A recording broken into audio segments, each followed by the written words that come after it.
सतना का चुंद गांव शहीदों के गांव के नाम से भी जाना जाता है।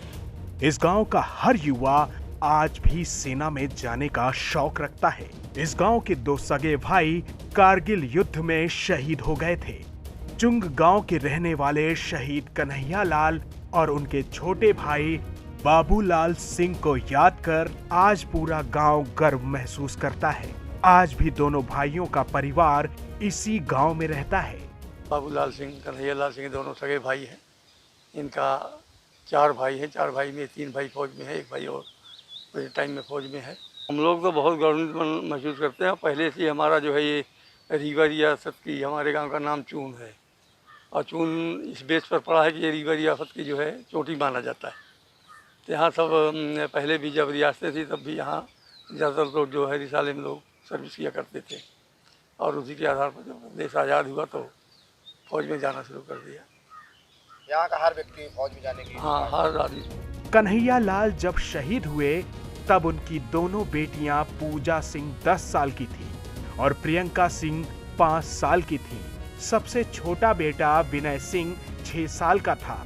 ऐसे में उनकी मां ने जिम्मेदारी संभाली और अपने बेटे को आर्मी में जाने के लिए तैयार किया। आज उनका छोटा बेटा विनय सिंह सेना में अपनी सेवाएं दे रहा है। विनय ने वर्ष 2012 में आर्मी ज्वाइन की है।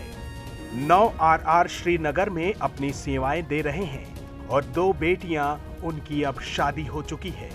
और वर्तमान में हमारे यहाँ सेवारत सैनिकों की संख्या लगभग 150 होगी और 200 के लगभग रिटायरमेंट हो गए हैं। हमारे गांव से जो शहीदों की जानकारी है तो 3 शहीद हुए हैं। उसमें श्री कन्हैया लाल सिंह, श्री बाबूलाल सिंह, श्री समर बहादुर सिंह। अब हम लोगों को तो बड़ा गर्व महसूस होता है जब ऐसी स्थिति आती, खासतौर पर देश में जब ऐसी संकट आती है तब ऐसा लगता है हम लोगों को पूरे गांव में सबका जज्बा रहता है कि हम लोग भी अगर ऐसी स्थिति आएगी तो हम लोग भी देश की सेवा के लिए तैयार हैं। शहीद कन्हैया लाल के छोटे भाई बाबू सिंह के शहीद होने के बाद उनकी पत्नी राज दुलारी सिंह ने बच्चों का पालन पोषण किया। इनके 2 बेटे और 1 बेटी हैं। बड़ा बेटा रोहित सिंह, छोटा चंदन सिंह और बेटी रेशमा सिंह है। दोनों बेटे भी सेना में जाने की तैयारी कर रहे हैं।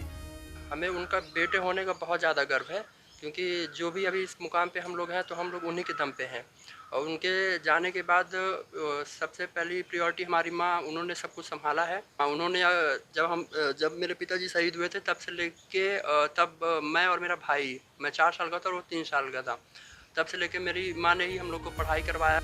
इस गांव की मिट्टी में पैदा हुए जाबाजों ने कारगिल युद्ध के दौरान दुश्मनों के दांत खट्टे कर दिए थे और देश के लिए अपने प्राणों की आहुति दी थी। 26 जुलाई 1999 को कारगिल का युद्ध हुआ था। इस दौरान भारत के वीर सपूतों ने कारगिल की चोटियों से पाकिस्तान की फौज को खदेड़ कर तिरंगा फहराया था। Bureau report, ETV Bharat, Madhya Pradesh.